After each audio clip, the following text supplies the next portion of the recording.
The term Fourth Industrial Revolution is coined by Professor Klaus Schwab, founder and executive chairman of the World Economic Forum. He claims that the Fourth Industrial Revolution will be more profound than any prior period of human history. Bank of England Governor Andrew Bailey has warned that a surge in food costs could have apocalyptic consequences. I'm afraid the one that I am going to sound, I guess, rather apocalyptic about is food. I have to tell you that, I think this is the... As Sri Lanka grapples with acute shortages, including of fuel, food, people have to wait in long queues for hours to get even the most basic commodities. The country's deteriorating economic condition is taking a toll on the people's lives as their income is rapidly declining. Here's a report. On the outskirts of Sri Lanka's capital city, Colombo, vehicles stretch out in a long line for what seems like miles. They're all just waiting for a chance to fill up the tank as an acute fuel shortage grips the South Asian country. Lasanta Deepti drives a tuk-tuk or rickshaw for the ride-hailing app PickMe. Because of the current crisis, we have to allocate more time to wait in lines. I have to get up earlier, finish all my housework, and then come here to wait. Sometimes I even sleep inside the tuk-tuk and go to work from here. Sri Lanka is mired in its worst economic crisis since independence in 1948, sparked by the COVID pandemic and tax cuts. Rising costs, falling incomes, and shortages of everything. It's all taking a toll on Deepti and millions like her. For years, she has supported her family of 5 on about $140 a month. But today, it's about half that. Besides the grueling wait for petrol, which can run up to 12 hours, Deepti also has to pay for it. Prices have more than doubled over the past 8 months. The crisis has sparked street protests. In response, the country's new prime minister has vowed to cut expenditure and send those funds to a 2-year welfare program. The country is also in discussions with the IMF for a badly needed loan. The formula shortage has gotten worse, now approaching 70% nationwide. This even as Germany, the UK and Australia ship formula to the US. Every state now reports empty shelves, with formula all but impossible to find in many big cities. Here's CBS's Meg Oliver. Help is on the way. A second delivery from overseas will start to ease the baby formula shortage.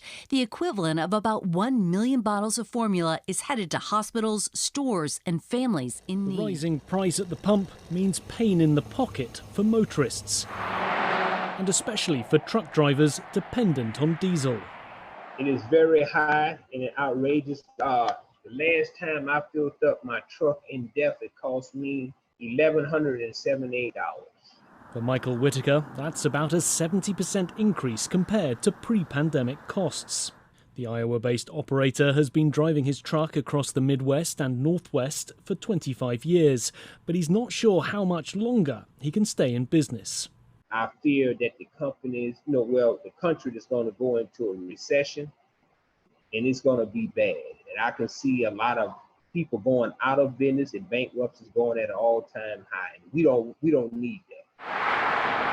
Trucks are vital for transporting retail goods around the country, moving more than 70% of America's freight. And those rising costs are being passed on to consumers.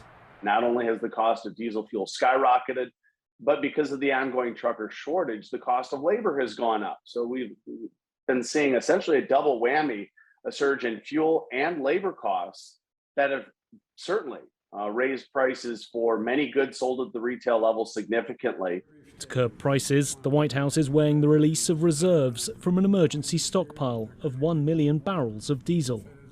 But analysts say the impact on the price of the pump would be limited due to the relatively small size of the reserves, all 1 million barrels providing little more than a day's worth of supply to the northeast region alone.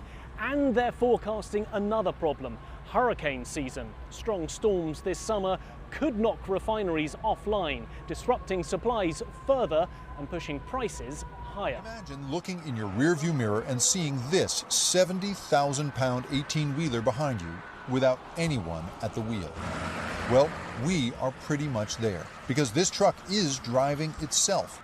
Aurora Innovation already has autonomous trucks like this one cruising the highway, just with a babysitter at the wheel.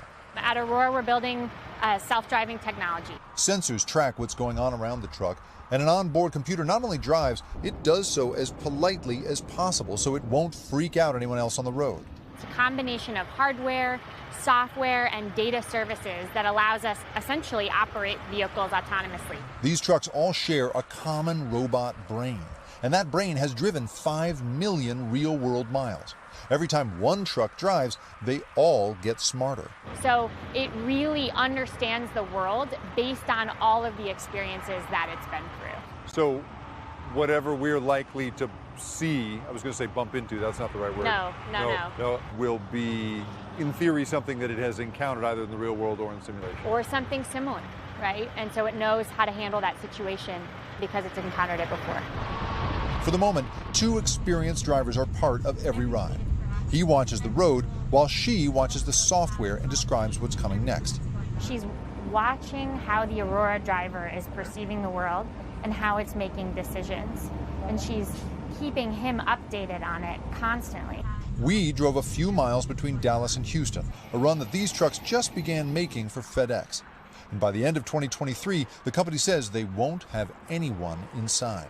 But while this is cool technology, it's really a reflection of a labor issue. The trucking industry predicts a shortage of 160,000 truck drivers by the year 2030. Labor experts say it's not a lack of willing drivers. They blame deregulation in the 1980s, which turned steady trucking jobs into contractor work with lower wages and tougher working conditions. I think it's probably not the job you want to go into 40 years from now. Robotic trucks could eventually spell the end of traditional trucking jobs. Is a self-driving truck tremendously less expensive than training up a human driver? We don't really think about it that way. We think about the value that it gets to bring to the market. The Aurora driver is going to be able to drive for 20 hours a day. Basically until the gas runs out. Until the gas found themselves grounded over the long Memorial Day weekend as airlines were forced to cancel thousands of flights. Several factors were to blame, including a nationwide pilot shortage. We get more on all this from CBS's Errol Barnett. For Leona Sorrell, passion for flying runs in the family. My dad was a pilot. I always liked aviation. When he passed away, I decided that I wanted to make it my goal. Sorrell has flown more than 300 hours, a fraction of the more than 1,500 she'll need to become a commercial airline pilot. The certification process can cost well above $100,000. This is a national issue. It's affecting the whole domestic aviation industry. The past 2 years saw a steep decline in pilot graduations as flight schools were closed and airlines stopped hiring. Over the next decade, more than 14,000 pilot openings are projected each year. An astounding 70% of airports have less service today than they did in 2019.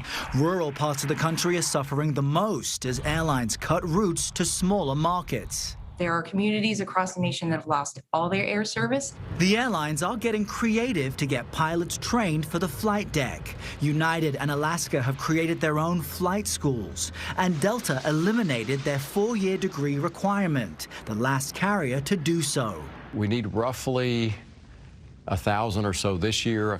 The pandemic exacerbated the issue with older pilots accepting buyouts. Southwest struggled last year when weather put pilots out of place. They didn't have the staff to cover shifts, causing mass cancellations. The number one priority this year, it's really basic, it is get staff. Well, it seems that self-driving cars are all but a reality, and now the world's biggest aircraft manufacturer is working on the next step. Are you ready for self-piloting planes? Boeing says increasing demand for flights and a shortage of pilots are the main reasons for their research. They say that planes can already take off, cruise, and land without pilots, and that they plan to start simulations this summer. Tests on a real plane could come as soon as next year. Well, they do. I mean, pretty much a plane can land itself, but I don't want I need a human there. People flying around with no one at the controls.